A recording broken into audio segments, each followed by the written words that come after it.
रान्धस्य ज्ञानाञ्जनशलाकया चक्षुरुन्मीलितं येन तस्मै श्रीगुरुवे नमः।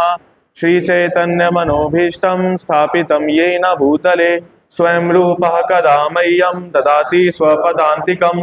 वन्देऽहं श्रीगुरो श्रीयुतापदकमलं श्रीगुरु श्रीरूपं साग्रजातं नाथान्वितं तं सजीवं सावद्वैतं सावधूतं परिजनसहितं कृष्णचैतन्यदेवं श्रीराधा कृष्णपादान् सगण ललिता श्रीविशाखान्वितांश। हे कृष्ण करुणा सिन्धु दीनबन्धु जगत्पते गोपेश गोपिका कान्त राधा कान्त नमोस्तुते। तप्त कांचन गौरांगी राधे वृंदावनेश्वरी वृषभानुसुते देवी प्रणमामि हरिप्रिये। वाञ्छाकल्पतरुभ्यश्च कृपा सिन्धुभ्य एव च पतितानां पावनेभ्यो वैष्णवेभ्यो नमो नमः। जय श्री कृष्ण चैतन्य प्रभु नित्यानंद श्री अद्वैत गदाधर श्रीवासादि गौर भक्त वृंदा। हरे कृष्णा कृष्णा कृष्णा हरे हरे हरे राम राम राम हरे हरे। मुखं करोति वाचालं पंगुं लंघयते गिरिं यत्कृपातमहं वन्दे श्रीगुरुदीनतारणं परमानंद माधवं श्रीचैतन्य ईश्वरम्।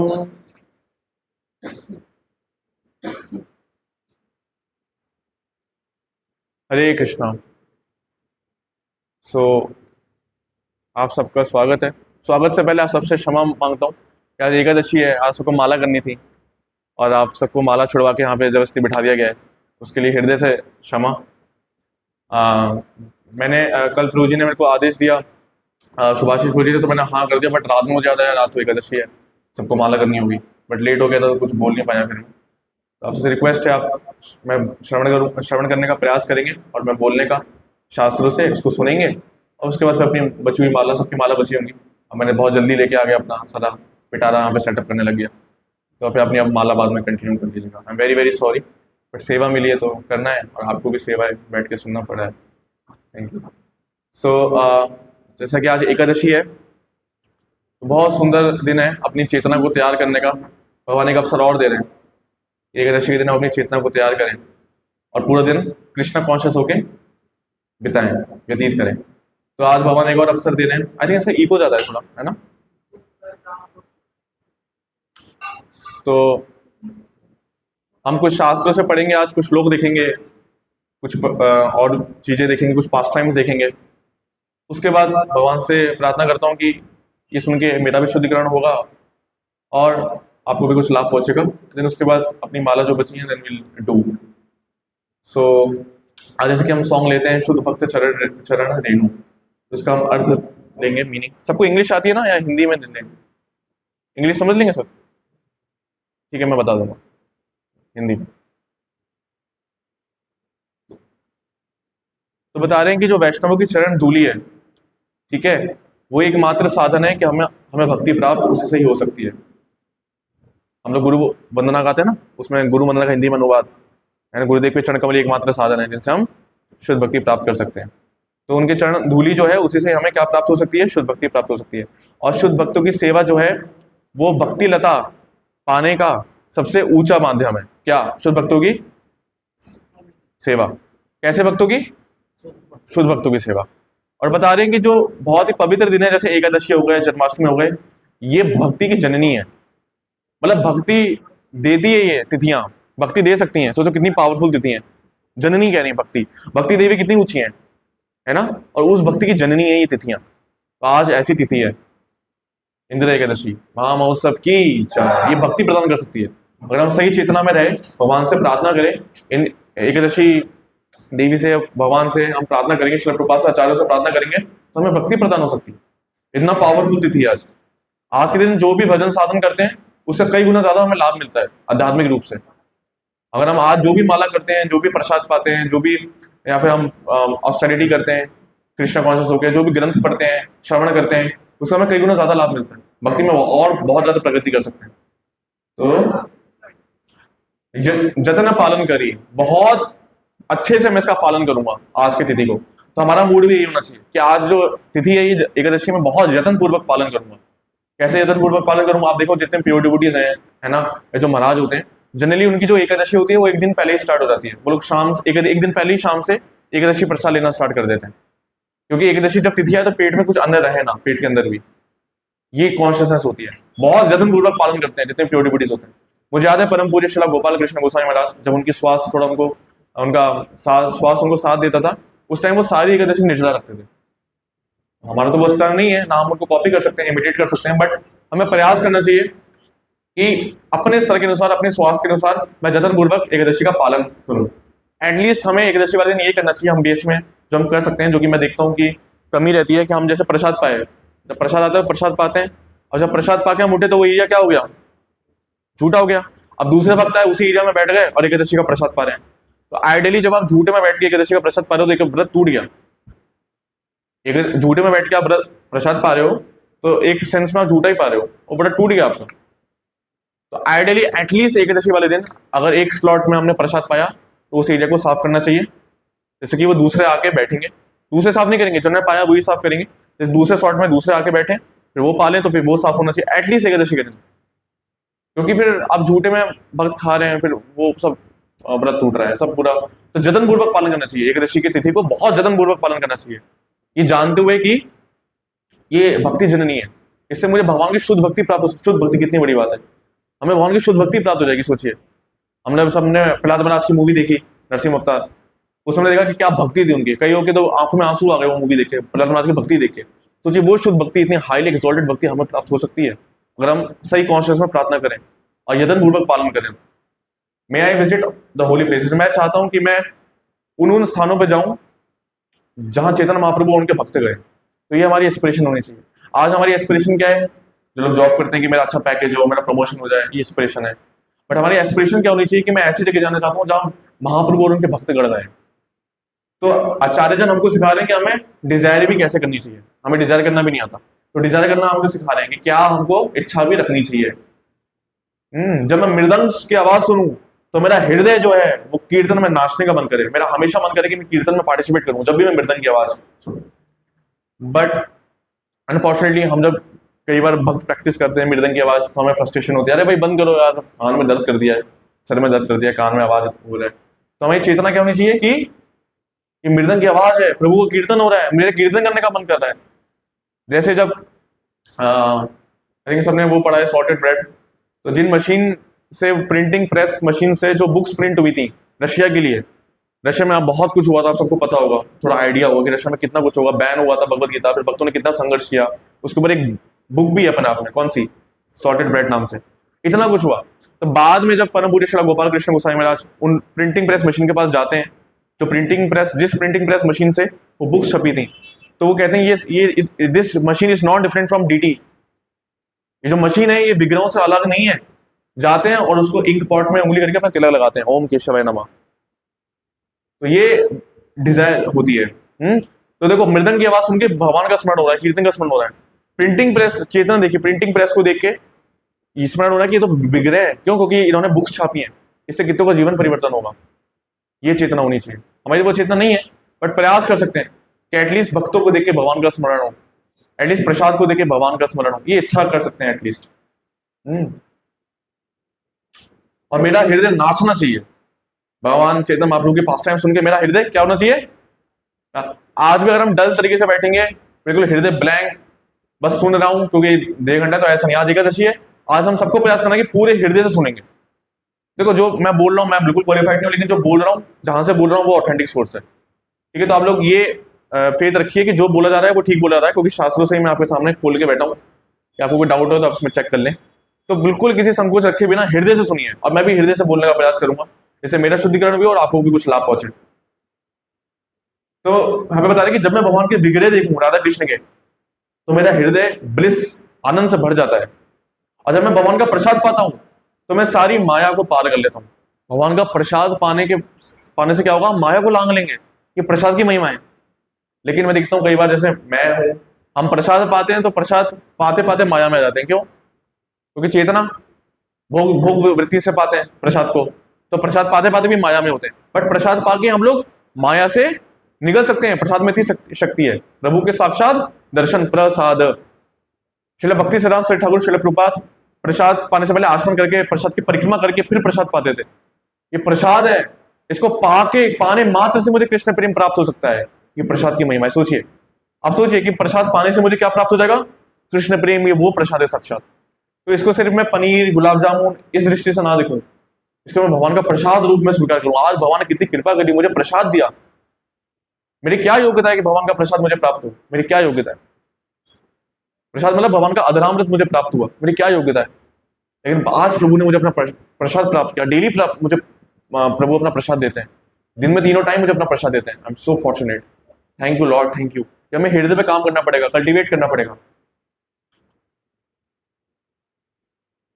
तो जब मैं अपने घर में भक्ति करता हूँ, भक्ति की जो रूल्स रेगुलेशन है जब वो फॉलो करता हूँ, तो मैं देखता हूँ मेरा हृदय, मेरा जो घर है वो क्या बन गया? गोलोक वृंदावन बन गया। तो कई बार आजकल के जो हम देखते हैं कलयुग में जो लोग भक्ति का पालन नहीं कर रहे, उनका उनका कैसा हो जाता है? उनका घर एकदम कलयुग, बिल्कुल कलयुग वास करता है। ऐसा लगता है, लड़ाई झगड़ा, क्वारल, हाइपोक्रेसी। लेकिन जिस घर में भक्ति प्रैक्टिस होती है वो घर क्या बन जाता है? गोलोक, बैकुंठ बन जाता है। जैसे हमारा बेस, ये बेस हमारा घर है, तो बेस में हमको क्या भक्ति प्रैक्टिस करते हैं तो कितना आनंद है ना? कितना आनंद से रहते हैं। लेकिन बाहर की दुनिया में देखिए लोग कैसे संघर्ष कर रहे हैं।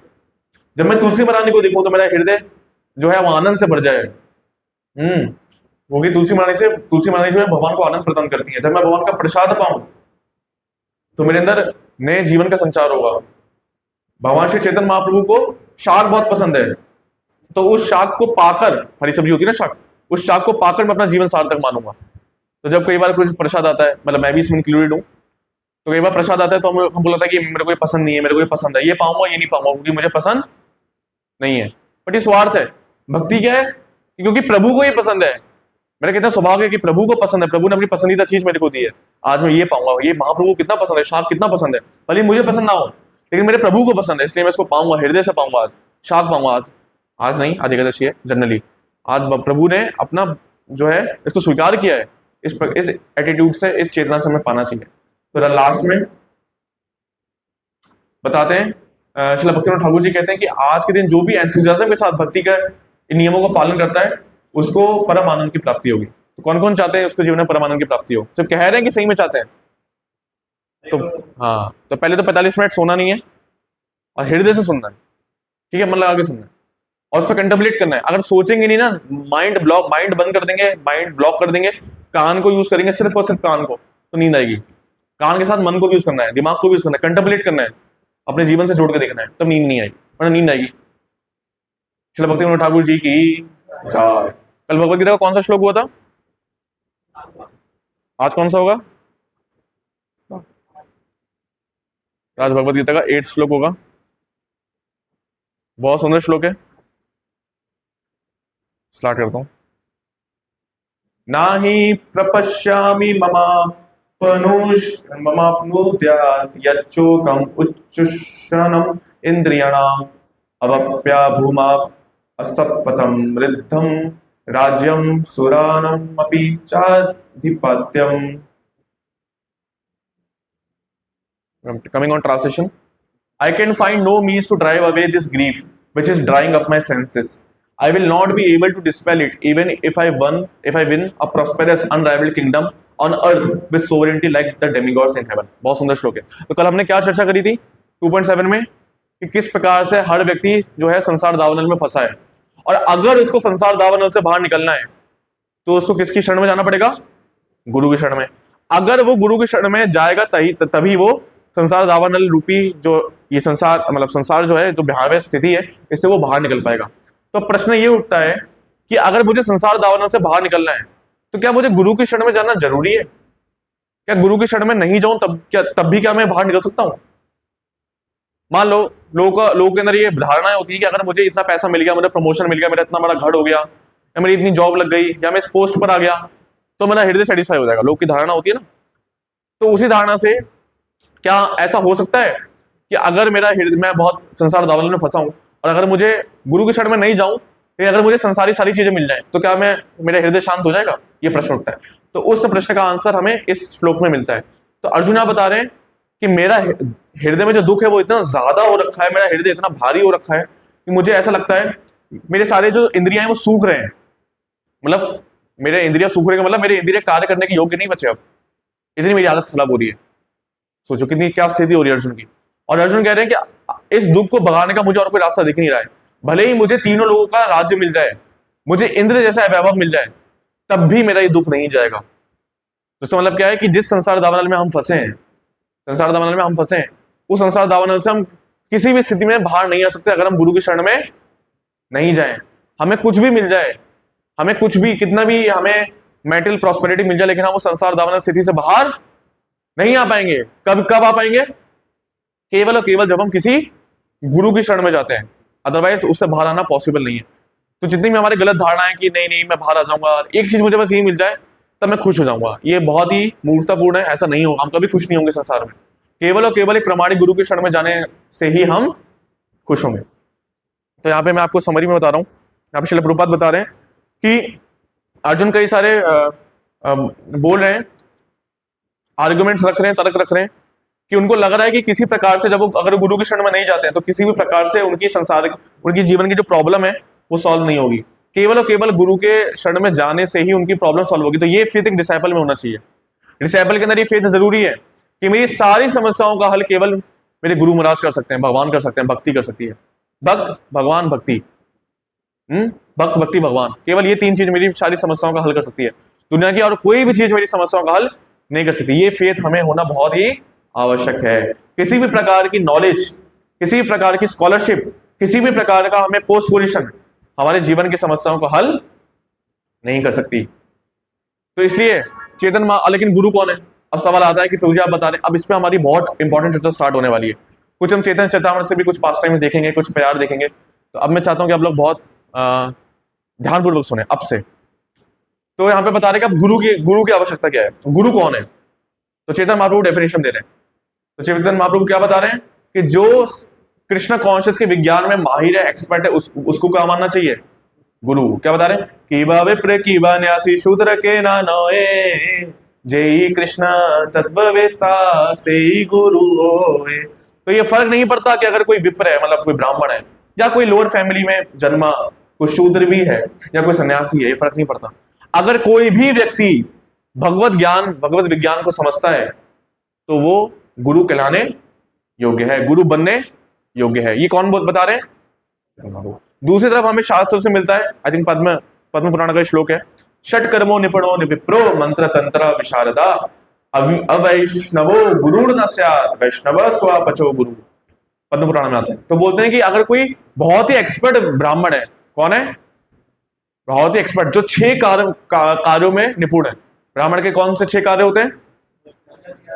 यजन, याजन, पठन पाठन, दान, प्रतिग्रह। वो यजन करता है, पठन पाठन पढ़ता है और पढ़ाता है, वर्शिप करता है भगवान के और सिखाता है, और दान देता है और दान लेता है। ये कार्य हैं। तो जो ब्राह्मण नहीं है उनको दान देना चाहिए, बट लेना नहीं चाहिए, स्वीकार नहीं करना चाहिए, वो हम पात्र नहीं है। ठीक है। तो इस प्रकार से ये, अगर कोई इन 6 कार्यों में एक्सपर्ट है ब्राह्मण, लेकिन वो वैष्णव नहीं है, तो वो गुरु बनने योग्य नहीं है। दूसरी तरफ अगर कोई वैष्णव है लेकिन कोई चंडाल परिवार में जन्म लिया, चंडाल मतलब पता है कौन होता है? जो कुत्ता खाता है। ऐसे सबसे नीची योनि में अगर उसका जन्म भी हुआ है, लेकिन अगर वो वैष्णव है तो वो गुरु बनने योग्य है। कितनी ऊंची बात है। सेम बात प्रहलाद महाराज बता रहे हैं 7वें स्कंद में, वैष्णव कितना ऊंचा स्थान है। आज हमारी यही चर्चा है कि वैष्णव का स्थान कितना ऊंचा है और ब्राह्मण और वैष्णव का स्थान क्या है। तो यहाँ पे श्रील प्रभुपाद लिख रहे हैं, किसी प्रकार का हमारा family comfort, social comfort, national comfort, किसी प्रकार का हमारा जो हृदय में संसार दावानल है उसको नहीं मिटा सकते। केवल और केवल प्रमाणिक वैष्णव की शरण में जाके ही वो मिट सकता है। ब्राह्मण नहीं बोला है, क्या बोला है? वैष्णव बोला है। अब वैष्णव में ब्राह्मण में क्या अंतर है वो हमें देखना पड़ेगा। तो ये जो श्लोक है कीवा विप्र कीवा न्यासी, इसे भी हम थोड़ा जाएंगे। Whether one is a Brahman, a sannyasi or a Shudra, regardless of what he is, he can become a spiritual master if he knows the science of Krishna. तब श्रील प्रभुपाद कई सारे एग्जांपल्स दे रहे हैं कि किस प्रकार से हमारे इस्कॉन में भी जो इस्कॉन से पहले श्रील भक्ति सिद्धांत श्री ठाकुर प्रभुपाद हैं, उन्होंने वैष्णवों को गायत्री जनेऊ देने का वो स्टार्ट किया, प्रचलन स्टार्ट किया। उससे पहले ये था, मतलब उससे पहले वैष्णव कल्चर में नहीं, लेकिन बाहर कल्चर में ये है कि जो लोग ब्राह्मण कुल में जन्मे केवल वही जो है वो गुरु बन सकते हैं। बट ऐसा नहीं है, जो प्रामाणिक गुरु है, जो भगवत विज्ञान को जानता है, वो बाय डिफॉल्ट ब्राह्मण है। वो एक वैष्णव बाय डिफॉल्ट ब्राह्मण है, लेकिन एक ब्राह्मण गुरु नहीं बन सकता। गुरु बनने के लिए वैष्णव होना आवश्यक है। तो हमें कई सारे एग्जाम्पल दे रहे हैं। इस प्रकार से श्री चैतन्य महाप्रभु ईश्वरपुरी से दीक्षा ग्रहण करते हैं, नित्यानंद प्रभु माधवेंद्रपुरी से दीक्षा ग्रहण करते हैं, और रसिकानंद प्रभु एक श्यामानंद प्रभु से दीक्षा ग्रहण करते हैं। श्यामानंद प्रभु जो है वो एक ब्राह्मण कुल में नहीं जन्मे। शास्त्रों में कई ऐसे एग्जाम्पल्स आते हैं कि जहां वैष्णवों का स्थान ऊंचा बताया गया है। यहां तक कि पद्म पुराण में शिव जी भी बोलते हैं पार्वती देवी से कि मेरे पूजा से श्रेष्ठ है हरि की पूजा, और हरि की पूजा से श्रेष्ठ है हरि के भक्तों की पूजा। यहां तक कि हम गुरु अष्टकम में डेली सुनते हैं, साक्षात हरित्वेन समस्त शास्त्र है, उक्त सदा भाव यतैव सद्भि किंतु प्रभुर्या प्रिय तस्या वंदे गुरु श्री चरणारविंदम। तो किस प्रकार से जो भगवान के भक्त हैं वो भगवान के ही तुल्य हैं। भगवान बता रहे हैं कि जो मेरे भक्त हैं वो मेरे ही समान है, ऐसा भगवान बता रहे हैं। तो कल मैं सोच रहा था इसको कैसे और समझा जाए, तो एक एग्जाम्पल मेरे मन में आया, मुझे थोड़ा ठीक लगा तो मैं शेयर करता हूँ कि ब्राह्मण और वैष्णव को कैसे समझे। ऐसा नहीं ब्राह्मण की बहुत नीची पोजीशन है, ऐसा नहीं, ब्राह्मणों को भी भगवान ने तारीफ करी है। कोई मंत्र याद है इसमें ब्राह्मणों को गुणगान है? नमो ब्रह्मण्य देवाय गौ ब्राह्मण हिताय जगत हिताय कृष्णाय गोविंदाय नमो नमः। तो भगवान जो है वो गौ गाय और ब्राह्मण के सदा हितकारी हैं। तो ब्राह्मणों का भी बहुत वैल्यू है, भगवान ब्राह्मण के भी हितकारी हैं। लेकिन वैष्णव का स्थिति अलग है, वैष्णव का स्थिति यूनिक है। मैं बताऊंगा आगे कैसे। तो मैं एग्जाम्पल सोच रहा था, जैसे फॉर एग्जाम्पल एक टीचर होती है, एक टीचर है वो ही अपने घर में एक माँ भी है। मान लो कि टीचर है वो अपने स्कूल जाती है और उसके स्कूल में कई सारे बच्चे पढ़ रहे हैं और एक सबसे ओबीडियंट स्टूडेंट है उसका, है ना, बाकी स्टूडेंट में से एक सबसे ओबीडियंट स्टूडेंट है, उसका सारा कहना मानता है और सारे नियम फॉलो करता है जो टीचर ने बताया कि बेटा कल होमवर्क करके लाना, तो करके लाता है, सब कुछ अच्छा है। एक ये है टीचर का एक ओबीडियंट स्टूडेंट, और एक है टीचर का खुद का ओबीडियंट बच्चा। वो ना उससे प्रेम का संबंध है और कहना भी मानता है अपनी माँ का। किससे टीचर ज्यादा कनेक्टेड है, अपने ओबीडियंट बच्चे से या अपने ओबीडियंट स्टूडेंट से? स्टूडेंट भी एक प्रकार का बच्चा है, लेकिन जो उनका बच्चा है वो पूरी तरीके से माँ पे निर्भर है, पूरी तरीके से माँ पे डिपेंडेंट है। बट स्टूडेंट जो है वो पूरी तरह से निर्भर नहीं है। तो वही स्थिति एक ब्राह्मण की और एक वैष्णव की हम समझ सकते हैं। जो वैष्णव है वो पूर्ण रूप से भगवान पर निर्भर होते हैं। भगवान एक श्लोक में ये भी बताते हैं कि जो शुद्ध भक्त होते हैं वो मेरे बालक के समान है। लेकिन जो बाकी योगी जैसे कर्म योगी, ज्ञान योगी, ये बड़े हो चुके हैं। जैसे बच्चा बड़ा होता है ना तो अपने हिसाब से करना चाहता है, तो ये वैसे हैं, तो ये मेरी केयर नहीं चाहते। लेकिन मेरा बच्चा जो मेरा भक्त है, मेरे वैष्णव है, वो पूर्ण रूप से मेरे पे डिपेंडेंट है, इसलिए मैं उनका पर्सनली टेक केयर करता हूँ जैसे माँ एक बच्चे को करती है। तो ये स्थिति वैष्णव की है। तो मैं आपको बता रहा था किस प्रकार से भगवान जो है वो ब्राह्मण के हितकारी हैं, ब्राह्मण का हित करते हैं। तो फिर वैष्णवों का क्या करते हैं? ब्राह्मणों का हित कर रहे हैं तो वैष्णव की स्थिति क्या है? ब्राह्मणों का तो हित कर रहे हैं, जो ब्राह्मण कर्म में लगाए उसका भगवान क्या करते हैं? हित। लेकिन जो वैष्णव है भगवान केवल उसका नहीं, उससे संबंधित सारे लोगों का, उससे संबंधित सारे जीवों का हित कर देते हैं। ये वैष्णवों की स्थिति है। तो हाँ, बता सकते हैं। तो आज हम एक ऐसा पास्ट टाइम देखेंगे चैतन्य चरितामृत से जिसमें एक ब्राह्मण भी है, महाप्रभु भी है जो स्वयं भगवान है, और वैष्णव भी है, और क्या डीलिंग्स हुई उनमें और क्या निष्कर्ष निकला और किस प्रकार से वैष्णवों की स्थिति सुपीरियर है, ये हम उसे समझ पाएंगे। तो क्या, हाँ, टेक्स्ट जूम हो जाएगा। तो चैतन्य चरितामृत मैं इसमें दिखाऊंगा वैसे।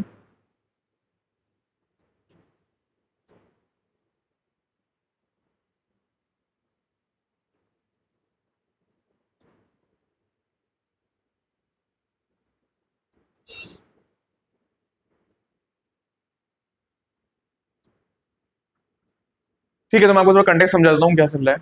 सब ध्यान से सुन रहे हैं ना? ठीक है, सब ध्यान से सुनेगा तो बहुत सुंदर पास्ट टाइम है। और आप इसको अगर ध्यान से सुनेंगे ना, आप यू विल रियलाइज। अभी हमने सॉन्ग देखा था ना शुद्ध भक्त शरण, उसमें कहा था कि महाप्रभु जब मैं लीलाएं सुनूं तो मेरा हृदय आनंद से भर जाए। ये आचार्य हमसे अपेक्षा करते हैं, आचार्य हमको सिखा रहे हैं। तो आज हमें ये अप्लाई करना है, अभी अप्लाई करना है, आज नहीं, अभी अप्लाई करना है। आप महाप्रभु के हम पास्ट टाइम सुनेंगे, इसको अप्लाई करना है। कैसे मेरा हृदय आनंद से भर जाए, जैसे मैं आचार्य को प्रसन्नता दे दूं, जैसे मैं भगवान को प्रसन्नता दे दूं। तो बहुत हृदय से हमको ये पास्ट टाइम सुनना है, नींद नहीं, सोना नहीं है। ठीक है, तो किस प्रकार से मैं पास्ट टाइम बताता हूँ। ये पास्ट टाइम आता है, आप सबने सर्वभौम भट्टाचार्य जी का नाम सुना है, और एक है अमोघ नाम के एक व्यक्ति हैं, तो उनका पास्ट टाइम आप सबने सुना होगा। मैं थोड़ा बता देता हूँ कि जो सर्वभौम भट्टाचार्य हैं वो पहले जो थे वो वैष्णव नहीं थे, मतलब लीला कर रहे थे। असल में जो सर्वभौम भट्टाचार्य है वो कौन है? बृहस्पति। बट लीला में वो स्टार्टिंग से वैष्णव नहीं होते हैं, एक इम्पर्सनलिस्ट होते हैं कि बाद में वैष्णव बन जाते हैं। तो जो सार्वभौम भट्टाचार्य हैं उनके ब्रदर इन लॉ, क्या बोलेंगे हिंदी में, साला, मतलब ब्रदर इन लॉ जो है वो महान वैष्णव है, और वो हमेशा से ये चाहते थे कि जो सार्वभौम भट्टाचार्य हैं वो एक वैष्णव बन जाए। तो अगर हम भक्त बनना चाहते हैं तो कोई भक्त हमारे लिए प्रार्थना कर रहा है कि भक्त बन जाए, तभी हम भक्त बन सकते हैं, अदरवाइज हमारे भक्त बनने का कोई भी होप नहीं है। तो कोई सीनियर भक्त, कोई गुरुजन हमारे लिए प्रार्थना कर रहे हैं, तो उनके जो साले होते हैं उनका नाम होता है गोपीनाथ आचार्य। क्या होता है, गोपीनाथ। वो हमेशा भगवान से प्रार्थना करते थे कि सार्वभौम भट्टाचार्य जो ये भक्त बन जाए। तो गुरुजनों की प्रार्थना ही हमारे लिए एकमात्र क्या है, आशा की किरण है। अदरवाइज हमारे में कोई सामर्थ्य नहीं, भगवान हमें तो देखेंगे भी नहीं। लेकिन कोई वैष्णव अगर हमारे लिए प्रार्थना कर दे तो हमारा काम आसान हो जाएगा। जैसे मुझे याद है परम पूज्य श्रील गोपाल कृष्ण गोस्वामी गुरु महाराज, जब उनके पास मैं गया था सबसे पहली बार, तो मैं उनके पास गया, मैंने कई बार बताया, बट जितनी बार बताता हूँ मुझे रिलीशमेंट होता है। मैंने महाराज को बोला कि महाराज आपकी कृपा से मैं भगवत गीता का प्रचार कर रहा हूँ। तो महाराज ने बोला नहीं, पहले आप खुद एक अच्छे भक्त बनिए। महाराज चाहते हैं कि मैं एक अच्छा भक्त बनूं, मेरी कोई होप नहीं है, लेकिन क्योंकि महाराज चाहते हैं तो मैं भी, मेरी होप है, भगवान उसको सुनेंगे, है ना। श्रील रूप गोस्वामी कहते हैं होप अगेंस्ट होप।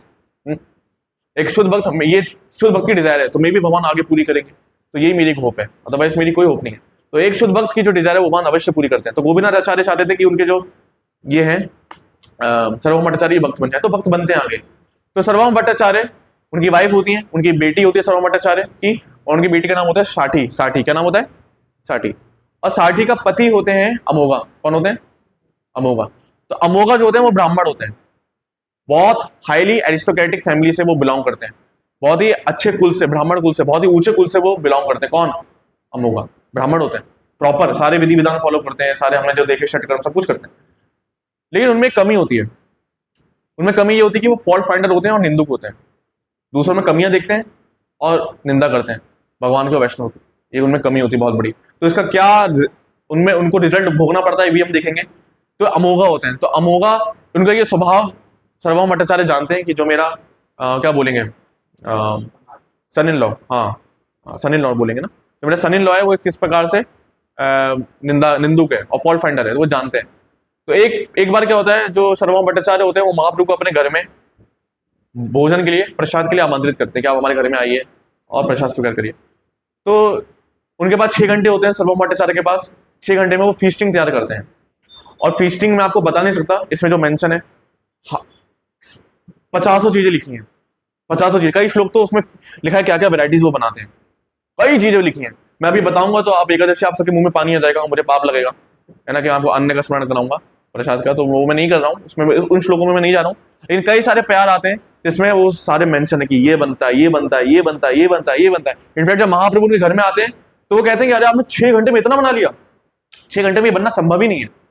6 घंटे में अगर 100 लोग 100 स्टोव को क्या बोलते हैं, चूल्हे पे 100 लोग अगर 100 चूल्हों पर भी इसको बनाए तब भी 6 घंटे में बनना संभव है। आपने कैसे बनाया, इतनी चीजें बनती है महाप्रभु के आने के लिए। और तो वो बदले में जो सार्वभौम भट्टाचार्य जी होते हैं वो कहते हैं कि महाप्रभु ये आप भी जानते हैं कि किसकी कृपा से ये बनाए, ये आपकी कृपा से बनाए, ये उसी की कृपा से बनाए जिसे जो अब इसको पाएंगे। कौन पाएंगे, महाप्रभु। तो उन्हीं की कृपा से ये बन पाया है, संभव हो पाया जो अब इसको पाने वाले हैं। तो आप ही की कृपा से महाप्रभु बना, अन्यथा ये संभव नहीं होता। तो हाँ, लेकिन क्या होता है, जो अमोघा होता है उनका साला नहीं, उनका दामाद, वो उसकी तो आदत है निंदुक करने की। जब वो वैष्णव को देखता है उसमें कमियां ढूंढता है, भगवान को उसमें कमियां ढूंढता है, वो घर के बाहर ही घूम रहा होता है कि मुझे मौका मिले और मैं घर में घुसूं। और उसको पता चलता है कि इन घर में बहुत महान वैष्णव आए। कौन, श्री चैतन्य महाप्रभु। वो तो ये नहीं जानता कि ये भगवान है, बट उसके मन में होता है कि जैसे मुझे मौका मिले घर में अंदर घुसूं और कुछ कमियां निकालूं उनमें। किसमें, महाप्रभु में कुछ ना कुछ कमियां निकालूं। लेकिन जो सार्वभौम भट्टाचार्य होते हैं वो अपने घर का पहरा कर रहे होते हैं, हाथ में छड़ी लेके, गुस्से में घर का अपना चौकीदारी कर रहे होते हैं कि जैसे आएगा तभी पीटूंगा। उनको पता है कि ये क्यों आएगा, ये आएगा निंदा करने, है ना, और सारा काम बिगाड़ने आएगा। तो वो घर का पहरेदारी कर रहे होते हैं सार्वभौम भट्टाचार्य। और वो अमोघा बाहर खड़ा होकर देख रहा होता है, जैसे ही मुझे मौका मिले कैसे मैं घर में घुसूं और कुछ कमी ढूंढूं। ठीक है। तो जब जैसे अब उनको सर्विंग भी तो करनी है महाप्रभु को, तो जब वो महाप्रभु को सर्विंग करते हैं तो महाप्रभु कहते हैं कि मैं इतना प्रसाद नहीं पा पाऊंगा, ये तो बहुत प्रसाद है। तो सार्वभौम भट्टाचार्य कहते हैं महाप्रभु आप क्या बात कर रहे हैं, आप परम पुरुषोत्तम, वो भगवान है जो द्वारका, जो जगन्नाथपुरी में एक दिन में 52 बार जिनको भोग लगता है, 52 टाइम्स जगन्नाथ जी को भोग लगता है, और एक भोग में सैकड़ों बाल्टियां होती हैं। आप जगन्नाथपुरी में इतना पाते हैं, और आप वही परम पुरुषोत्तम भगवान है जो अपने द्वारका लीला में जिनकी 16,108 पत्नियां हैं, 16,108 महलों में रहती हैं, उनके इतने सारे यदु, उनके रिलेटिव्स हैं, उनके बच्चे हैं, सब कुकिंग करके लाते हैं।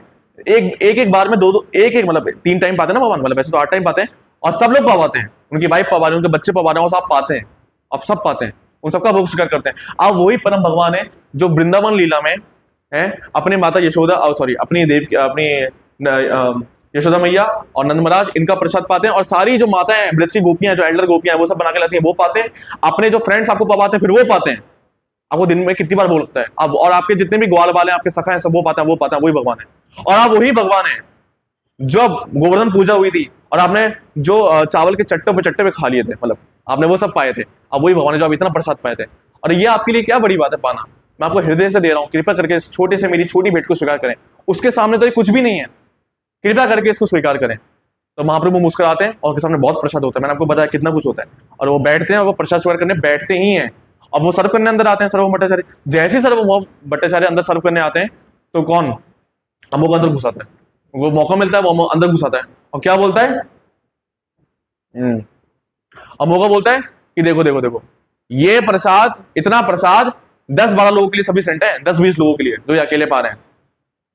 ये सन्यासी महाशय 10-12 लोगों का प्रसाद अकेले पा रहे हैं। और वो बोलता है, जैसे ही बोलता है, वो तो सर्व कर रहे होते हैं सर्व भट्टाचार्य, तुरंत उसको देखते हैं, और जैसे ही वो देखता है मौका कि मेरे को देख रहा जा रहा है, वो भाग जाता है वहां से, उसको पता है क्या होगा। और जैसे ही वो सर्वभौम भट्टाचार्य देखते हैं, जैसे ही सुनते कि अमोघ ने ऐसा बोला, तुरंत प्रसाद छोड़ते हैं, महाप्रभु को सर्व करते हैं और तुरंत हाथ में छड़ी लेके उसके पीछे दौड़ते हैं, है ना, इस प्रकार से। और वो फिर तो वो भाग जाता है, वो तो बहुत स्पीड में भागता है अमोघ, है ना, वो तो बहुत तेज में भाग जाता है, वो पकड़ नहीं पाते हैं। फिर वो अंदर आते हैं और उसको गाली देते हैं कि तो ऐसा है, क्या कर दिया उसने, बहुत उनको रिग्रेट होता है किस प्रकार से उसने ऐसे निंदा करी, और गाली देते हैं। तो जब महाप्रभु सुनते हैं कि तो गाली दे रहे हैं दमाद को, महाप्रभु हंसते हैं। निंदा महाप्रभु तो भगवान है, बट दिखा रहे हैं कि वैष्णव का चरित्र कैसा होता है, प्रभावित नहीं होते हैं छोटी मोटी निंदा में, महाप्रभु हंसते हैं कि अमोघ ने उसको ऐसा बोला और ये गाली दे रहे हैं अपने उस दमाद को, तो महाप्रभु प्रभावित नहीं होते।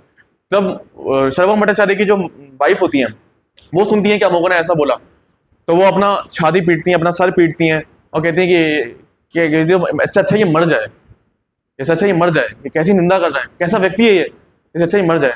और दोनों महाप्रभु के चरणों में बहुत क्षमा मांगते हैं, और महाप्रभु कहता है नहीं, कोई नहीं, आप ऐसा मत सोचिए, और मुझे कोई प्रभावित नहीं होता, उसने कुछ गलत थोड़ी बोला, उसने तो सही बोला, उसने कुछ गलत थोड़ी बोला, उसने तो सही बोला, ये प्रसाद है ज्यादा। तो यहाँ महाप्रभु दिखाते हैं, 1 मिनट, तो यहां से हम स्टार्ट करते हैं, ठीक है, तो जूम नहीं हो रहा, ओके,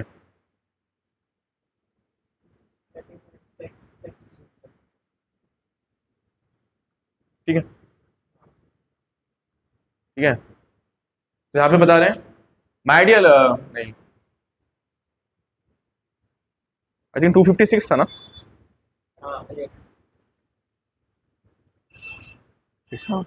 निंदा कराई थे तो माँ आईनु निज घरे, ए अपराधा प्रभु क्षमा करे मोरे। तो देखो ये सर्वभौम भट्टाचार्य का मूड है। सर्वभौम भट्टाचार्य की कोई गलती थी, अमोघ ने निंदा करी, पूरा प्रयास किया, फिर भी अमोघ ने निंदा कर दी, सर्वभौम भट्टाचार्य की गलती थी। ये सर्वभौम भट्टाचार्य क्या बोल रहे हैं कि आपकी निंदा कराने में आपको घर ले आया, मेरा कितना अपराध है, मुझे क्षमा कर दीजिए, इस अपराध के प्रति मुझे क्षमा कर। तो वैष्णव का क्या गुण होता है, वैष्णव गुण होता है कि वो दूसरों की गलती को भी अपना लेते हैं, टाइम पे सर्कमस्टेंसेस देख के, मतलब, है ना। ऐसा नहीं कि जैसे फॉर एग्जांपल मेरी सामने वाले की डांट पिट रही है और उसमें मेरा भी पार्टिसिपेट है, तो गलती अपने ऊपर ले लेते हैं, ये वैष्णव का स्वभाव है। हम क्या करते हैं, हमसे कोई छोटी गलती भी हुई है, हम पूरे प्रभु जी इसने ऐसा नहीं किया इसलिए मुझसे गलती हो गई। बट वैष्णव का स्वभाव क्या है, सामने भट्टाचार्य की कोई गलती नहीं है, लेकिन कह रहे हैं कि मेरी गलती की वजह से आपकी निंदा हुई, मुझे क्षमा कर दीजिए, ऐसा बोलते हैं।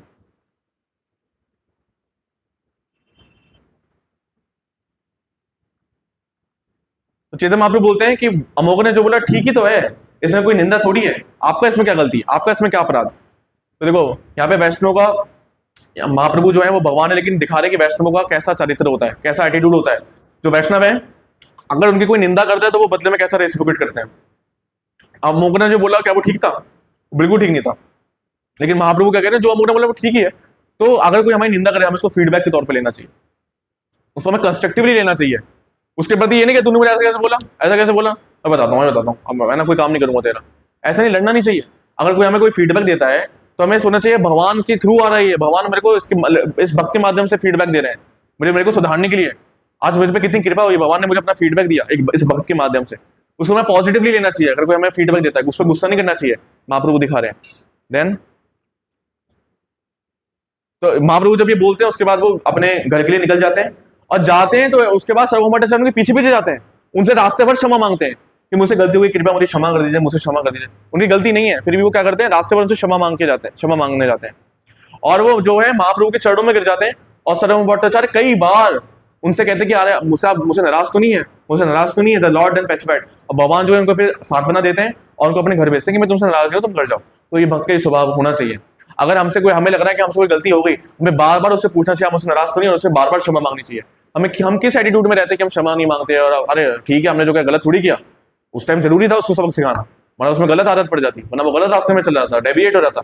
ये नहीं सोचना चाहिए, हमें उससे बार बार क्षमा मांगनी चाहिए। हमें अगर हमसे लग रहा है, हृदय में भगवान बता देते हैं कि हमसे गलती हुई है, तो हमें क्षमा मांगनी चाहिए, जैसे सर्वभौमाचार्य करके दिखा रहे हैं, गलती ना होने के बावजूद भी करके दिखा रहे हैं।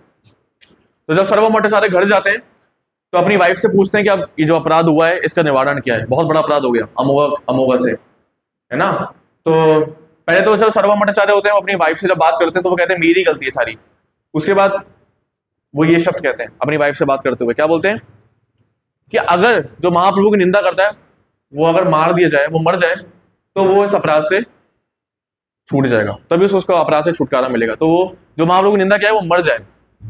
किसके लिए बोल रहे हैं बात? अपने दामाद के लिए। रंच मात उनके अंदर ये नहीं है, जैसे हमारे अंदर एक्सटेंडेड सेंस ग्रेटिफिकेशन होता है ना, कि मैं, मेरा सुख, मेरा परिवार का सुख, मेरे बच्चों का सुख, उनके अंदर ये नहीं है। महाप्रभु को सुख नहीं मिल रहा है, महाप्रभु को निंदा हो रही है, तो उनको फर्क नहीं पड़ रहा कि जो मेरी बेटी है साठी, उसका पति मर जाएगा। महाप्रभु के प्रति जैसे सेम जो मूड है वो किसका है? श्रीवास आचार्य श्रीवास ठाकुर का। उनका बेटे की डेथ हो गई, उनका बेटे मर गए, और महाप्रभु का कीर्तन चल रहा है और उनके घर वाले रो रहे हैं, और उनके घर में जाके बोल रहे हैं तुम अगर रोगे तो मैं भी अपने पत्थर बांध के मैं भी नदी में कूद जाऊंगा, मैं भी प्राण दे दूंगा, क्योंकि महाप्रभु को कीर्तन में विघ्न पड़ रहा है। महाप्रभु कीर्तन कर रहे हैं, तुम यहाँ पे रो रहे हो। रंच मात्र भी अपना स्वार्थ नहीं, अपने प्रसन्नता के बारे में नहीं सोच रहे। मेरा बेटा मर गया उसका कोई दुख नहीं है, लेकिन महाप्रभु के कीर्तन में तुम दुख पहुंचा रहे हो, उनके विघ्न डाल रहे हो, इसलिए अगर तुम चुप नहीं हुए तो मैं भी नदी में कूद जाऊंगा। ये भक्त का रंच मात्र भी सेंस ग्रेटिफिकेशन की इच्छा नहीं, केवल किसकी? इंद्रिय की तृप्ति करने की इच्छा, केवल भगवान की। तो बोल रहे हैं कि अगर वो साठी का जो पति अमोघा है, अगर वो मर जाए तभी वो अपने इस अपराध से क्या होगा? छुटकारा मिलेगा। लेकिन वैष्णव का हृदय तो कोमल होता है।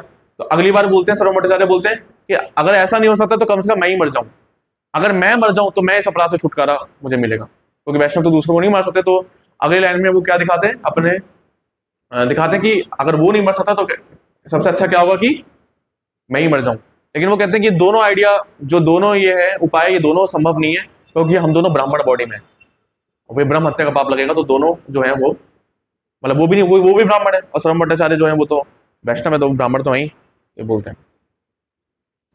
तो बोलते हैं कि सबसे बेहतर तो यही होगा कि मैं उस निंदु का कभी चेहरा ना देखूं, मैं उसको रिजेक्ट करता हूं, आज से मेरा सब कोई नाता ही नहीं है, आज से मैं कभी उसका नाम तक नहीं लूंगा। तो यह हमें करना नहीं चाहिए। लेकिन जो भगवान को बुरा भला बोल रहा है, भक्तों को बुरा भला बोल रहा है, एटलीस्ट हमारे हृदय में दुख पहुंचना चाहिए। कई बार हमें दुख भी नहीं पहुंचता, दुख पहुंचना चाहिए कि उसने मेरे प्रभु को, मेरे भक्तों को ऐसा बोला, दुख पहुंचना चाहिए, ठीक है। और हमारे अंदर ये इच्छा नहीं चाहिए कि मैं आपसे दूरी बना कर रखूंगा, कभी उसका संग नहीं करना चाहिए। इसके परपट में, इसी के परपट में श्री प्रभुपाद कोट करते हैं हरिभक्ति विलास को, श्री राजीव गोस्वामी को, और बोलते हैं कि अगर कोई ऐसे निंदुक का संग करता है, उसकी बात सुनता है, उसको फॉलो ऑन होता है, वो भक्ति नहीं कर पाएगा। सिर्फ संग करने से, उसने निंदा नहीं करी, केवल एक निंदुक का संग करने से उसका फॉलो ऑन हो जाएगा, वो भक्ति नहीं कर पाएगा। तो हमें निंदुक का कभी संग नहीं करना चाहिए, ठीक है। और सर्वभौमाचार्य कहते हैं मेरी बेटी साठी को भी बता दो कि वो भी अपने सारे रिश्ते नाते तोड़ दे अपने पति से, क्योंकि उसका पति गिर चुका है, अगर पति गिर जाए तो वाइफ की ड्यूटी की वो उसको छोड़ सकती है, ऐसे बताते हैं। मतलब अपने रंच मात्र भी सेंसिटिविटी की इच्छा नहीं कि मेरी बेटी का क्या होगा, उसका पति मर जाएगा। तो कह रहे हैं कि जिसने महाप्रभु के प्रति अपराध किया है उसको बोलो कि अपने पति को त्याग दे। देन तो यहाँ पे सिद्धांत बता रहे हैं कि अगर पति गिर जाए तो उसका रिलेशनशिप छोड़ सकते हैं।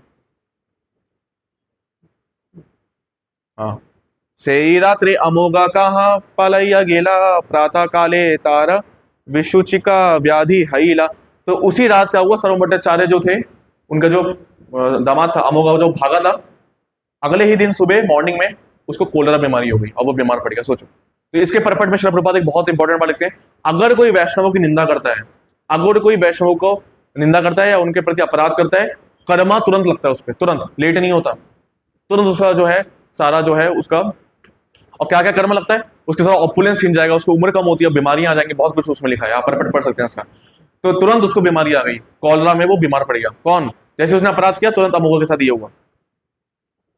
जब भट्टाचार्य जी ने, सार्वभौम भट्टाचार्य ने ये सुना कि अमोघा मर रहा है कॉलरा से, तो उन्होंने क्या सोचा कि ये भगवान की बहुत करुणा है, जो काम मैं नहीं कर पाया, जो मैं करना चाहता था वो भगवान कर रहे हैं। बहुत अच्छी बात है, बहुत अच्छी बात है। मतलब भगवान जो कार्य नहीं, जो मैं करना चाहता था वो भगवान कर रहे हैं।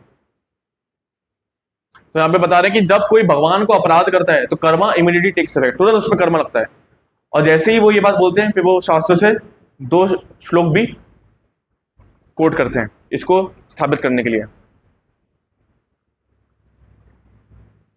अगर कोई व्यक्ति महान आत्माओं के प्रति, है ना, जो वैष्णव उनके प्रति अपराध करता है, तो क्या क्या नष्ट होता है? उसकी उम्र कम होती है, उसका सारा जो ऑपुलेंस है वो चला जाता है, उसकी रेपुटेशन जाती है, उसका रिलीजन, उसका पोजीशन, सब कुछ उसका सारा सौभाग्य चला जाता है, कोई अगर वैष्णव की निंदा करता है तो इस टाइम क्या होता है? जो गोपीनाथ आचार्य होते हैं, गोपीनाथ आचार्य मैंने बताया था कौन है गोपीनाथ आचार्य? हाँ, तो गोपीनाथ आचार्य महाप्रभु के पास जाते हैं और महाप्रभु उनसे पूछते हैं कि उनके सार्वभौम भट्टाचार्य घर में क्या चल रहा है। तो इस प्रकार गुरुजन भी हमें ध्यान में रखते हैं। गुरुजन हमारे बारे में सोच रहे हैं, इससे हमारी भक्ति की गाड़ी चल रही है। जिस प्रकार महाप्रभु सोच रहे हैं सार्वभौम भट्टाचार्य के प्रति, उसी प्रकार हमारी अथॉरिटीज, हमारे गुरुजन हमारे बारे में सोच रहे हैं कि अरे उनका क्या होगा, अरे वो उनका मॉर्निंग प्रोग्राम ये क्या है, उनका ऐसे कैसे होगा, वो हमारे में सोच रहे हैं, कंटेम्पलेट कर रहे हैं। और क्योंकि वो भक्ति कर रहे हैं इसलिए हमारी भक्ति की गाड़ी चल रही है। तो हमें हमेशा ग्रेटफुल होना चाहिए, और हमें ग्रेटफुल होना चाहिए, और हमें ये संतुष्ट रहना चाहिए और कॉन्फिडेंट रहना चाहिए कि हमारे जो अथॉरिटी गुरुजन है वो हमेशा हमारे प्रोटेक्शन करेंगे, क्योंकि वो हमारे बारे में सोचते हैं। तो महाप्रभु पूछते हैं गोपीनाचार्य से कि बताओ क्या हाल है, सार्वभौम भट्टाचार्य घर में क्या हाल है। आचार्य कहे उपवास कैला दुई जना, विशुचि का व्याधि ते अमोघ शाड़ीचे जीवान। तो गोपीनाचार्य क्या बताते हैं कि जो दोनों पति पत्नी है, सार्वभौम भट्टाचार्य और उनकी जो भार्या हैं, ये दोनों वो कर रहे हैं, फास्टिंग कर रहे हैं, व्रत रख रहे हैं, क्योंकि उनको उनसे अपराध हुआ है तो वो व्रत रख रहे हैं। और अमोघा का क्या हाल है? अमोघा जो है वो मरने वाला है कोलरा से। तो जैसे ही महाप्रभु ये सुनते हैं, शूनी कृपा माय प्रभु आइला शूनी कृपा माया प्रभु आइला धाया अमोघे रे कहे तारा बुके हस्ता दिया। जैसे ही महाप्रभु ये सुनते हैं कि अमोघा मरने वाला है कोलरा से, तुरंत महाप्रभु भागते हैं, और महाप्रभु भागते हैं अमोघा के पास, और जैसे ही जाते हैं अमोघा के छाती पे अपना हाथ रखते हैं और ये बोलते हैं, क्या बोलते हैं? बहुत इंपॉर्टेंट है, देखो प्रभु बोलने वाले हैं, साक्षात प्रभु के वचन है। अब कितना हमें एंथुसियास्टिक होना चाहिए, कितना ब्लिसफुल होना चाहिए। अब जो प्रभु है मेरे से बोलने वाले ग्रंथ के माध्यम से, क्या बोल रहे हैं? सहजे निर्मल ऐ ब्राह्मण हृदया कृष्ण रवसित ए योग्य स्थान। The heart of a Brahmin is by nature very clean, therefore it is a proper place for Krishna to sit. तो यहाँ पे बता रहे थे कोई सिद्धांत, हम ब्राह्मण और वैष्णव पे चर्चा कर रहे थे। तो ब्राह्मण का एक क्वालिटी है कि ब्राह्मण का हृदय निर्मल होना चाहिए। निर्मल होता है, वास्तविक ब्राह्मण का हृदय कैसा होता है? निर्मल होता है। लेकिन कृष्ण प्रेम नहीं होता उस निर्मल हृदय में। उस निर्मल हृदय में कृष्ण आ जाएंगे, लेकिन जब आ जाएंगे उसमें कृष्ण प्रेम आ जाएगा तब वो वैष्णव बन जाएगा। लेकिन ब्राह्मण का हृदय क्या होता है? निर्मल तो होता है, ये क्वालिटी है ब्राह्मण की, तभी भगवान ब्राह्मण को पसंद करते हैं। तो ब्राह्मण का हृदय कैसा होता है? तो भगवान बताते हैं कि ब्राह्मण का हृदय तो बहुत क्लीन होता है, जिससे कृष्ण उसमें आके बैठ सके। मासारे चंडाले के ना इहा वसाइले परम पवित्र स्थान अपवित्र कईले। तो इस हृदय में भगवान आके बैठने थे और तुमने इस हृदय को गंदा कर दिया, इसमें मास्टर रूपी चंडालों को बिठा दिया। चंडाल सबसे गंदी चीज मानी जाती है, सारी लोएस्ट योनियों में सबसे बुरी चीज, क्या बुरी योनि कौन सी मानी जाती है? चंडाल। तो सारे अनर्थों में सबसे बुरी अनर्थ कौन सा है? मात्सर्य, एनवियसनेस। इसलिए उसके भगवान की सेवा में कोई उसका यूज नहीं है। तो कह रहे हैं इस मात्सर्य को तुमने अपने हृदय में बैठाया, इसमें कृष्ण बैठने थे, इसको छोड़ो, ऐसे बोलते हैं। सार्वभौम संगे तोमार कलुषा हईले शया कलमश गुचिले जीव कृष्ण नाम लया। However, due to the association of Sarvabhauma Bhattacharya, who is a pure devotee, all your contamination is now vanquished. When a person's heart is cleansed of all contamination, he is able to chant Hare Krishna Mahamantra. कितना important सिद्धांत बता रहे हैं, क्योंकि तुम्हारा संग है किनके साथ? मेरे शुद्ध भक्त के साथ, सार्वभौम भट्टाचार्य के साथ। इसे तुम्हारा हृदय मैंने शुद्ध कर दिया है, तुम्हारा हृदय शुद्ध हो गया है, अब तुम भगवान का नाम ले सकते हो। तो हम भगवान का नाम कब तक नहीं ले पाएंगे? जब तक हमारा हृदय शुद्ध नहीं होता। लेकिन तो जी हम तो डेली भगवान का नाम लेते हैं, डेली भगवान का नाम लेते हैं, आप कह रहे हैं ले नहीं पाएंगे। वो हम अक्षर जपते हैं, नाम नहीं लेते। नाम खुद आता है, स्फुरद सदा है, खुद स्फुरद होता है भगवान का नाम। हम खुद अपनी इंद्रियों से नहीं ले सकते, तो भगवान का नाम खुद से कभी आएगा ही नहीं हमारी जीवा पे, जब तक हम हृदय शुद्ध नहीं होगा। और हृदय शुद्ध कैसे होगा? कैसे शुद्ध हुआ? अमोघ का हृदय शुद्ध भक्त का संग करने से उसका हृदय शुद्ध हुआ, और हृदय शुद्ध हुआ तब वो भगवान का नाम ले पाया। तो हम चाहते हैं कि चैंटिंग करें और चैंटिंग से अपरम आनंद हमें भी प्राप्त हो, भगवान को आनंद दे पाए, तो उससे हमें शुद्ध भक्तों का संग करना पड़ेगा, जैसे हमारा हृदय क्या हो जाए, सारे अनर्थों से, कलमशों से क्या हो जाए, क्लीन हो जाए। अब तुम भगवान का नाम ले सकते हो। तो भगवान जब कृपा करेंगे, भक्त कृपा करेंगे, तभी हम भगवान का नाम ले पाएंगे, वरना भगवान का नाम निकलेगा ही नहीं, मैनिफेस्ट ही नहीं होगा हमारी जीवा पे। अक्षर जपते रहेंगे। क्या प्रूफ है प्रभु जी हम अक्षर जप रहे हैं? क्योंकि हृदय परिवर्तन नहीं आ रहा है, हृदय मेल्ट नहीं हो रहा है, भगवान के प्रति प्रेम नहीं आ रहा है। चैतन्य चेतामृत में कहते हैं कि एक कृष्ण नाम से अश्रु में, आंखों में अश्रु आ जाते हैं। वो स्थिति आ रही है, मतलब मेरी नहीं आ रही है, इसका मतलब अपराध है। वो अपराध कैसे जाएंगे? केवल और केवल शुद्ध भक्तों के संग मात्र से। कैसे भक्तों के? ये इंपॉर्टेंट है, शुद्ध भक्तों के संग मात्र से। भक्त संग हमें समझना चाहिए। कई बार जब हम एसोसिएशन डिवोटी से बात करते हैं तो कई बार ईबीजी 10 का एक नया भक्त है, ईबीजी 11 कोई नया ईबीजी का भक्त है, उसको भक्त, वो भक्त है, मैं ये नहीं कह रहा हूँ वो भक्त नहीं है, लेकिन भक्तों में भी श्रेणियां हैं। शुद्ध भक्तों के संग मात्र से ही हमारा हृदय कैसा होगा? शुद्ध होगा। आगे बता रहे हैं, उठा अमोगा तुम ही लहो कृष्ण नाम, आचिए तुम्हारे कृपा करीबे भगवान। तो बता रहे हैं, therefore Amogha get up and chant Hare Krishna mahamantra. If you do so Krishna will unfailingly bestow mercy upon you. बहुत इंपॉर्टेंट है, इस पर बताऊंगा। तो हम महाप्रभु कृपा करें, महाप्रभु बोल रहे हैं कि अमोगा उठो उठो, तो हम भगवान की कृपा के बिना उठ भी नहीं सकते। अमोगा की स्थिति ऐसी कि वो मरने जा रहा है, डेड बेड पे बैठा है, उसकी क्या योग्यता कि वो उठ पाएगा? जब भगवान कृपा कर रहे हैं और बोले अमोगा अमोगा उठो, तो अगले श्लोक में अमोगा उठ जाते हैं। तो अगर हम उठ पा रहे हैं कोई सेवा के लिए, कुछ करने के लिए, ये किसकी कृपा से उठ रहे हैं? भगवान की कृपा से। अगर हम मंगल आरती के लिए सुबह हमारी आंख खुल रही है, हम डेली मंगल आरती जा पा रहे हैं, ये कौन, किसकी कृपा से हो रहा है? भगवान की कृपा से। हम भगवान कह रहे हैं उठो हम होगा, तो भगवान जब कृपा करते हैं, वैष्णव जब कृपा करते हैं, तब हम उठ भी पाते हैं। सोचिए, उठने तक का भी योग्यता हमारे पास नहीं है, हम खुद से उठ भी नहीं पाते। कईयों का ऐसा एक्सपीरियंस होगा, मेरा है, एक टाइम पे हम जो है, हम कई बार हमारी मॉर्निंग ब्राउन छूटता होगा, हम सुबह उठ नहीं पाते थे, लेकिन भगवान की कृपा से अब हम उठ भी पा रहे हैं। एक टाइम पे नहीं उठ पाते थे, अब उठ पा रहे हैं।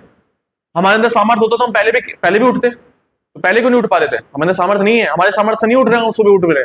कभी घमंड नहीं कि प्रभु जी मैं डेली मंगल आरती जा रहा हूँ, मैं डेली सुबह माला कर रहा हूँ, हमारे सामर्थ्य नहीं हो रहा है। जिस दिन घमंड आया, छूट जाए, भगवान छुड़वा देंगे मंगल आरती, नहीं उठ पाएंगे। सोते, कई बार देखो सोते रह जाते हैं, सोते रह जाते हैं। कई बार देखो बिना अलार्म के आंख खुल जाती है, एकदम से आंख खुलती है। कौन खुलाता है? परमात्मा खुलवाते हैं। भगवान की कृपा से हम सुबह उठ भी पाते हैं। उठो हम होगा और नाम लो, भगवान का नाम जपो। तो जब भगवान इच्छा करेंगे, कृपा करेंगे, तो भगवान का नाम ले पाएंगे। हम सुबह उठ भी पा रहे हैं तो भी भगवान की कृपा से। हमें डेली जब मंगला आरती में आते हैं, डेली भगवान के प्रति आभार व्यक्त करना चाहिए, प्रभु आपकी कृपा से मैं आज आ पाया हूँ। आप कृपा नहीं करते तो मैं सोता रहता था, सीधे भागवतम के बाद उठता, लेकिन आपकी कृपा से आज मैं मंगला आरती आ पाया हूँ। आप मैं आपके दर्शन क्या करूंगा, आप मुझे देख के प्रसन्न होंगे।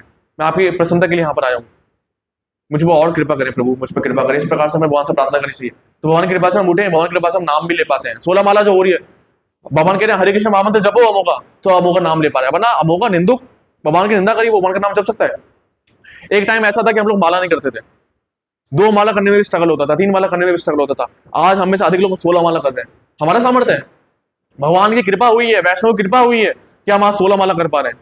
तो वो भी हम सब भक्त, अधिकतर भक्त, हमारी 16 माला सुबह हो जाती है, मतलब सुबह हमारी माला हो जाती है।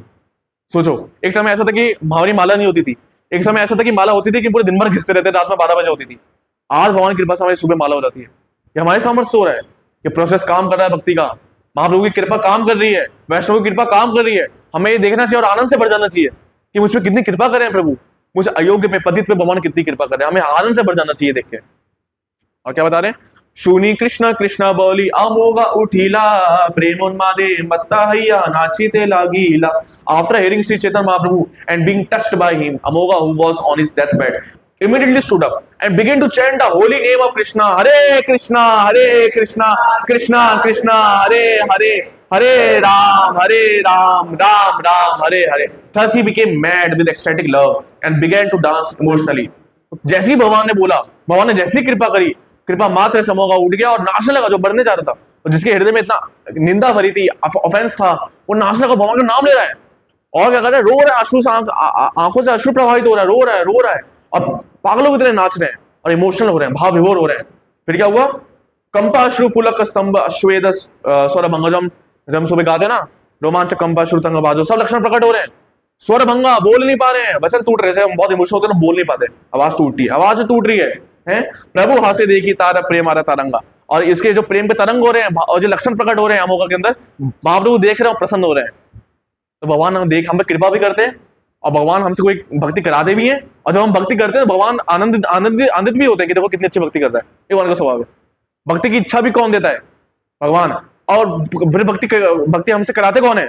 भगवान। और उस भक्ति को पूरी भी कौन करा? पूरी तो भक्ति हमेशा चलती रहती है, बट कोई सेवा को पूरी भी कौन कराते हैं? भगवान। और सेवा को देख के आनंदित भी कौन होते हैं? भगवान। और सारा श्रेय किसको दे देते हैं? भक्त को। तभी जगन्नाथ जी के जो है आंख इतने बड़े बड़े हैं ये।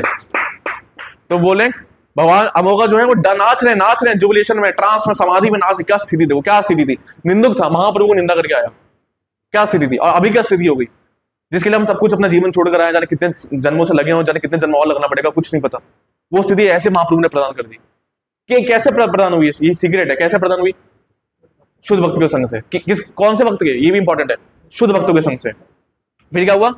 प्रभुर चरण धरी करया विनया अपराध क्षमा मोरा प्रभु दया मोय। उसके बाद जो अमोघ होते हैं महाप्रभु के चरणों में गिर जाते हैं, रोते हैं, बार बार गिड़गिड़ाते हैं और बोलते हैं मुझे क्षमा कर दीजिए, मेरे अपराधों के प्रति मुझे क्षमा कर दीजिए। ए चार मुखे तो मार करी नु निंदना एता बलि अपना गाले छाड़ाया अपन। तो अमोघा जो है भगवान से सिर्फ माफी नहीं मांगते हैं, अपने गालों पे चाटा मार लगते हैं। क्योंकि उनको पश्चाताप होता है ना, बार बार जोर जोर से मार लगते हैं कि मुझसे क्या अपराध हुआ, मुझसे क्या अपराध हुआ, मैंने क्यों अपराध किया, मैंने इसी मुंह से आपकी निंदा करी। ये इसको अपने पे मारते हैं। इसी प्रकार पश्चाताप होना चाहिए। अगर हमसे गलती तो होना स्वाभाविक है बद्ध अवस्था में, उसके बाद पश्चाताप होना चाहिए, नाम लेना चाहिए, भक्तों के पैरों में गिर के माफी मांगनी चाहिए। मुझसे अपराध हुआ है, मुझसे अपराध हुआ है, इस प्रकार से माफी मांगते हैं। फिर छाड़ाईते गाला फुलाईला हाथे धरी गोपीनाथ आचार्य निषेधीला। उसके बाद क्या होता है? जब अमोघा इस प्रकार से मारती जाते हैं तो गोपीनाथ आचार्य आते हैं, वो उनके हाथ पकड़ते हैं, उनको कहते हैं रुक जाओ, हो गया, ठीक है, माफी मिल गई। तो इस प्रकार से उनका हाथ पकड़ के रोकते हैं। तो देखो एक ऐसा था कि जो निंदा करके इसको पश्चातावा नहीं हो रहा था, अब ऐसा है कि उसको उसने ऐसा बोल दिया, अपने गालों पे चाटा मार रहे हैं। ये स्थिति कैसे प्राप्त हुई? शुद्ध भक्तों के संग से। अगला क्या बता रहे हैं? प्रभु आश्वासन करे स्पर्शितार गत्रा सर्वभौमा संबंधे तुम्ही मोरा स्नेह पात्रा। देखा, बहुत इंपॉर्टेंट बात है, 2 श्लोक लूंगा, बहुत इंपॉर्टेंट है। इसके बाद महाप्रभु क्या बोलते हैं? महाप्रभु जब ऐसे करके वो मार रहे होते हैं तो गोपीनाथ ऐसा उनका हाथ पकड़ लेते हैं, तो महाप्रभु बोलते हैं अमोघों को पैसिफाई करते हैं, है ना, उनको शांत करते हैं और बोलते हैं, उनकी बॉडी को छूते हैं और बोलते हैं कि तुम मेरे स्नेह के पात्र हो, मेरे अंदर तुम्हारे लिए बहुत स्नेह भरा है। क्यों? क्योंकि तुम सर्वभौम भट्टाचार्य के कौन हो? दामाद। क्योंकि तुम सर्वभौम भट्टाचार्य से संबंधित हो, उनसे जुड़े हो, तुम्हारा रिश्ता उनसे, इसलिए तुम मेरे स्नेह के पात्र हो। भगवान हमारी सारी गलती माफ कर देंगे अगर हम अपना किसी वैष्णव से संबंध जोड़ लेंगे, या कोई वैष्णव हमें स्वीकार कर लेंगे, वैष्णव स्वीकार कर लें अगर, तो भगवान हमें हमारी सारी अपराध भी माफ कर देंगे। नरोत्तम करो दया आपन आर बोली। अगर कोई हमें वैष्णव स्वीकार कर ले, कोई वैष्णव हमें अपने जीवन का हमारी जिम्मेदारी ले ले, हमें स्वीकार कर ले, कोई महान वैष्णव, कोई भगवान के शुद्ध भक्त, तो बस हमारा काम हो गया। शॉर्टकट हमारा काम हो गया। उसके बाद क्या बोलते हैं? लास्ट श्लोक आज के लिए। सर्वभौम गृह दासी ये कुकुरा सेहा मोरा प्रिय अन्य जाना रहू दूरा। ये वैष्णव की स्थिति है। भगवान कौन है? गौ ब्राह्मण हितायचा, ब्राह्मण का हित करते हैं। लेकिन वैष्णवों के केस में किस का हित करते हैं? Everyone in Sarvabhauma Bhattacharya house is very dear to me, including his maids and servants and even his dog and what to speak of his relatives. ये वैष्णवों की स्थिति है।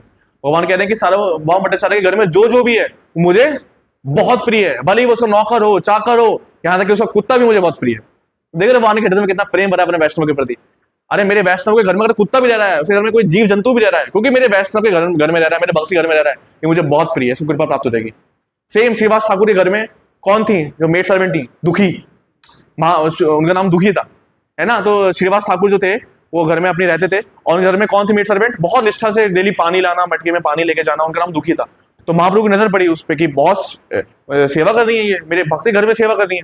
तो उन्होंने श्रीवास ठाकुर से पूछा क्या नाम है इनका? तो उन्होंने बोला इनका नाम दुखी है। तो बोला ये दुखी कैसे हो सकती है? मेरे वैष्णव, मेरे भक्तों का इन्होंने आश्रय ग्रहण करा है, ये भगवान की सेवा कर रही है, दुखी कैसे हो सकती है? आज से इसका नाम क्या है? सुखी। कृपा करो मतलब करो आमी बढ़ो दुखी। तो अगर हम किसी वैष्णव की शरण लेते हैं तो अभी हम दुखी हैं कि नहीं है? दुखी हैं। हमने पिछले श्लोक में देखा था 2.7 में कि हमारा हृदय संसार दामन से संघर्ष करता रहता है, दुखी हैं हम लोग। हृदय में अलग प्रकार की पीड़ा चलती रहती है, काम, क्रोध, लोभ, मोह, मद मत्सर हमारे हृदय में, हम दुखी हैं इनकी वजह से, हमारा हृदय जो है सूख चुका है। लेकिन जब हमें किसी वैष्णव की शरण ग्रहण कर लेंगे तो क्या हो जाएगा? कृपा करो, अवलोकन करो, आमी बढ़ो सुखी, आमी बढ़ो दुखी, लेकिन मैं सुखी बन जाऊंगा। कैसे बन जाऊंगा? किसी वैष्णव को कितना भगवान कितना सुंदर श्लोक बोल रहे हैं कि उसके घर का कुत्ता भी मुझे प्यारा है। कुत्ते की क्या योग्यता है? एक वैष्णव को घर में कुत्ता रखना अलाउड नहीं होता है, शास्त्रों के विरुद्ध है। लेकिन भगवान शास्त्रों के विरुद्ध है अगर कोई वैष्णव अपने घर में कुत्ता पालता है, पता है ना। लेकिन यह भगवान ये सब शास्त्र वास्त्र नहीं दिख रहे हैं। अगर किसी वैष्णव के घर में कुत्ता भी पला हुआ है, कुत्ता भी है, वैष्णव घर में कुत्ता कहां से आएगा?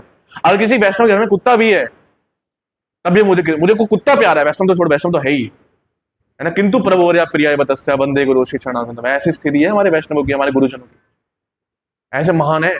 और ऐसे वैष्णव के अगर हम चरण का आश्रय लेते हैं तो हमें भगवान की कृपा, साक्षात महाप्रभु की कृपा ऐसे लाभ होगी। हमारे सारे अपराध माफ, जिससे हम माला नहीं जप पा रहे, हमारे सारे अपराध माफ, जिससे हम भक्ति नहीं कर पा रहे, हमारे सारे अपराध माफ, जिससे हमें चैंटिंग में नींद आती है, हमारे सारे अपराध माफ हो जाएंगे, जिससे हमें श्रवण में नींद आती है, हमारे सारे अपराध माफ हो जाएंगे, जिससे हम चैंटिंग में, हेडिंग में इतना सुनने के बाद भी हमारा हृदय पिघलता नहीं है। 10वां ऑफेंस क्या है? हरिनाम की महिमा इतनी श्रवण करने, प्रगाढ़ महिमा श्रवण करने पर भी भौतिक आसक्ति बनाए रखना, वही नींद आ रही है, वही पुराने कंसेप्शन, ये सारे अपराध माफ हो जाएंगे। जब हमें क्या मिलेगा? महाप्रभु की कृपा प्राप्त हो जाएगी। महाप्रभु कितना शक्तिशाली है, निंदक को भी तार देते हैं, नास्तिक को भी तार देते हैं, लेकिन कैसे तारेंगे? अपने आप नहीं तारेंगे। अगर हम किसी वैष्णव की शरण ग्रहण करेंगे हृदय से, सच्चे मन से, विदाउट एनी डुप्लिसिटी, तो महाप्रभु की कृपा हमें अवश्य प्राप्त होगी, अवश्य लाभ होगी। श्रीमान चैतन्य महाप्रभु की जय। तो इस प्रकार ये वैष्णव की स्थिति है। और तो इसी प्रकार ऐसे वैष्णव के पास भगवान हमें जाने को बोल रहे हैं, हमें जाना चाहिए, ऐसे श्रवण करना चाहिए।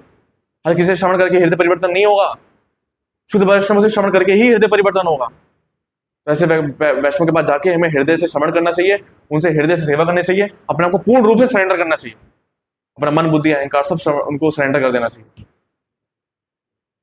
तो ऐसे महान वैष्णवों की जय। श्रीमान चैतन्य महाप्रभु की जय। श्री चैतन्य चरितामृत की जय। आप सभी भक्तों की जय। जगत गुरु श्रील प्रभुपाद की जय। प्रभु जी की धन्यवाद हरे कृष्णा कृष्णा कृष्णा हरे हरे, हरे राम राम राम हरे